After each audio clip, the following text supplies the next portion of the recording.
You want to know why? Ask how. Howard, the humongous. Clay Shirky, a fashionable critic of the internet at New York University, has come up with a wonderful phrase for a resource that we have yet to learn to really tap. He calls it cognitive surplus. What in the world is cognitive surplus? It's a huge mass of processing power going to waste that we could use in incredible ways. Incredible ways? What is it?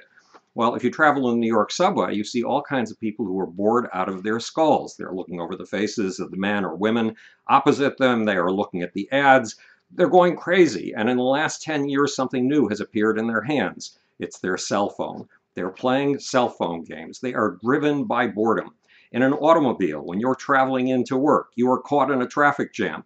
You are bored out of your mind. What do? You start texting friends. You start calling people. You're desperate for some form of human interchange. That is one of the greatest surpluses in the face of humanity. It's massive processing power, just itching for a new problem, just itching for a problem that's so tough that it's not easily soluble, but so easy that you know there's a solution in the end. How is this kind of stuff used in human society?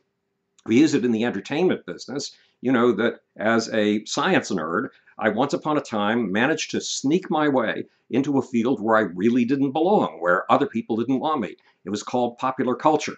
And I founded the biggest PR firm in the history of the music industry and worked with Prince, Michael Jackson, Bob Marley, Bette Midler, AC/DC, Aerosmith, Kiss, Queen, etc. And I also worked with some very big movies, The Great Gatsby, the concert film for the Talking Heads, Prince's Purple Rain, and a whole mess of others. What was our job in the entertainment industry? It was to come up with something that surprised you. It was to come up with something that created curiosity in you.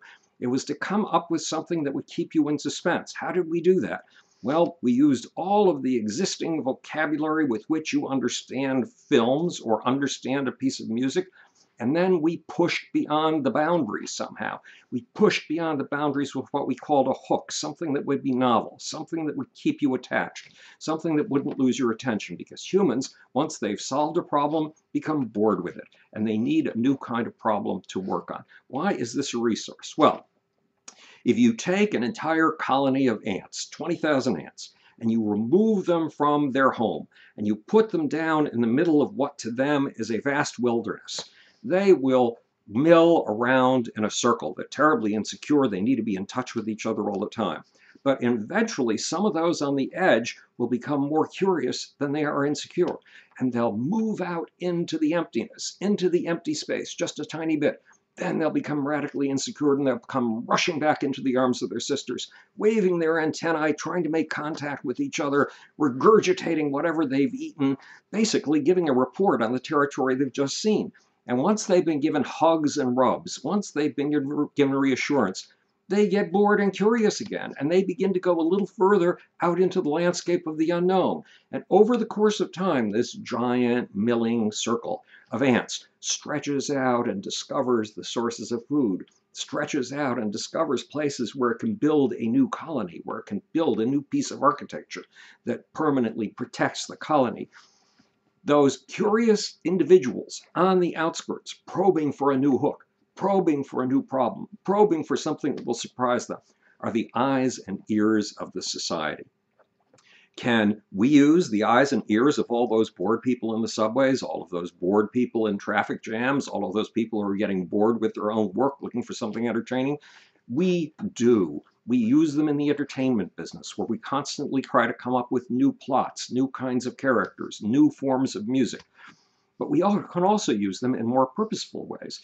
Once upon a time, a bunch of scientists was having a very hard time because they'd figured something out about proteins, you know, those long chains of molecules that make up you and me, that make up all of life.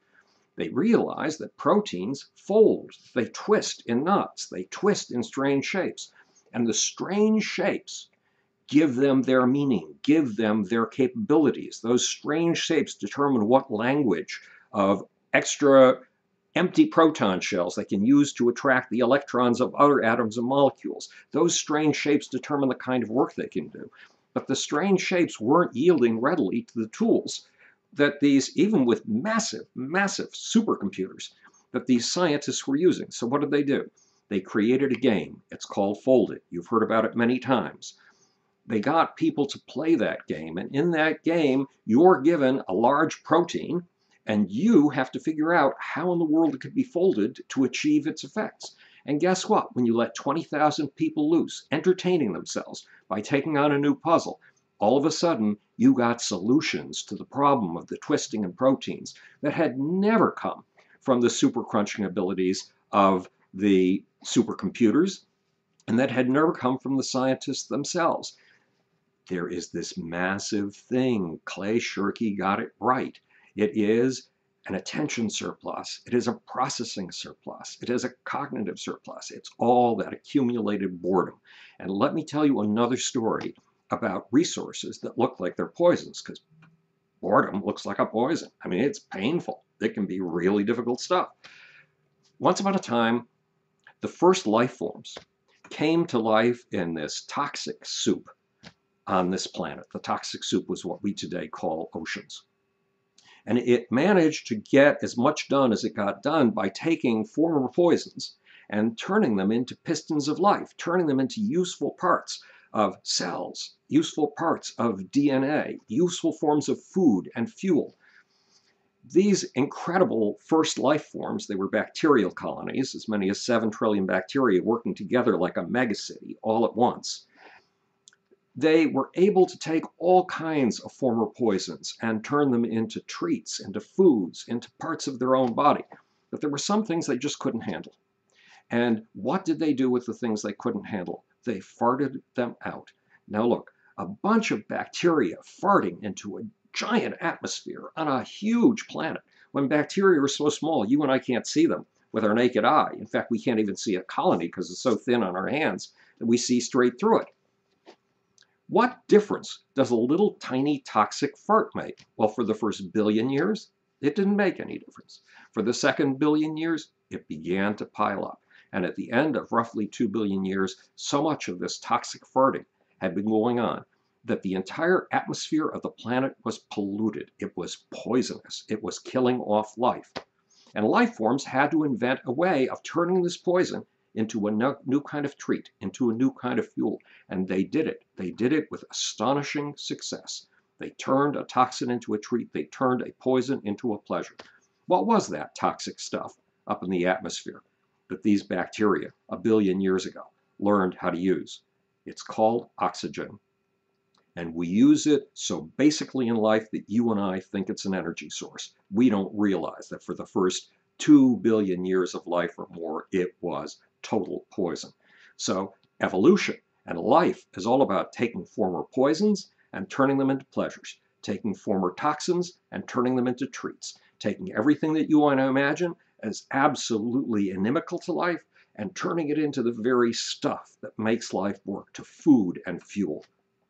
And cognitive surplus, all that boredom, is just an enormous food and fuel waiting to be tapped. This is Howard the Among Us, speaking to you from the future. It's your job and my job to make, or want to know why? Ask how. Now to find the off button. There, that's it, that's it, that's it, that's it. Oh, push it, you idiot.